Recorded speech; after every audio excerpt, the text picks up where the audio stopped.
Hello and welcome back. In the first demonstration I showed you how I worked from a single photograph to produce a painting. The difference you will have noticed is that the colours I used in my painting are much brighter than those in the original photograph. This time I'm going to deal with a much more complex subject, though again working from a single photograph. Again, the colours are much more complex than the photograph would suggest, and as I work through the painting, I hope I'll show you how that works. But this is much more typically the kind of painting I like to work on. It's a much more complex scene involving characters moving to and fro. In fact, it's in the courtyard of the Royal Academy, as you probably spot. It's a vivacious scene, lot of detail in it, and it's the kind of subject which you really could not easily compose either on site or from a series of sketches. It would be a laborious process.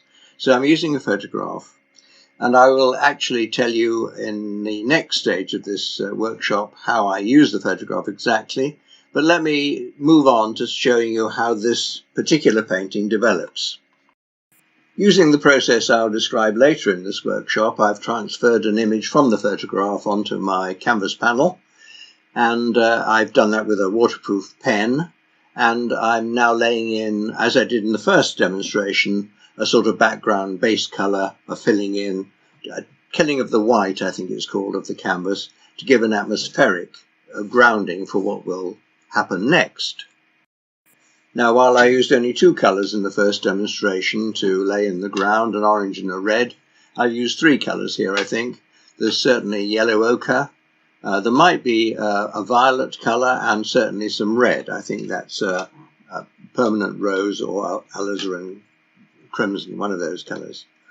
And that's to give a variegated, lively ground to the picture. Not just to describe the atmosphere, but colours against which and with which I can work in the next stages.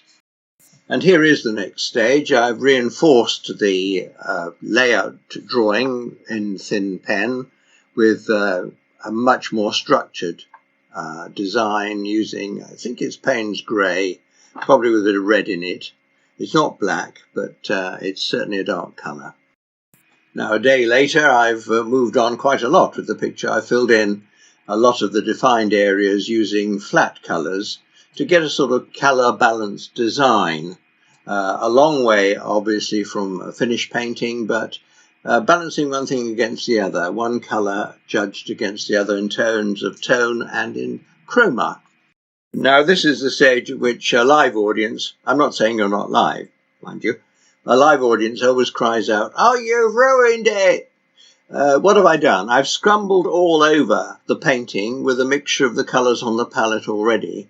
So I've sort of averaged out a mid-tone version of the painting because the colours which I laid on flat are just too flat and they don't give me any incentive for working into the picture.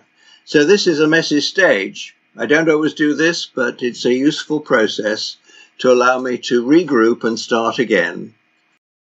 Now, earlier on, I drew in the dark design for the picture, you remember, using Payne's grey and red and so on. I've now done the reverse of that. I've redefined the painting in terms of the light colour. It's not dead white. I think it's white with a little Naples yellow in it, possibly a touch of permanent rose.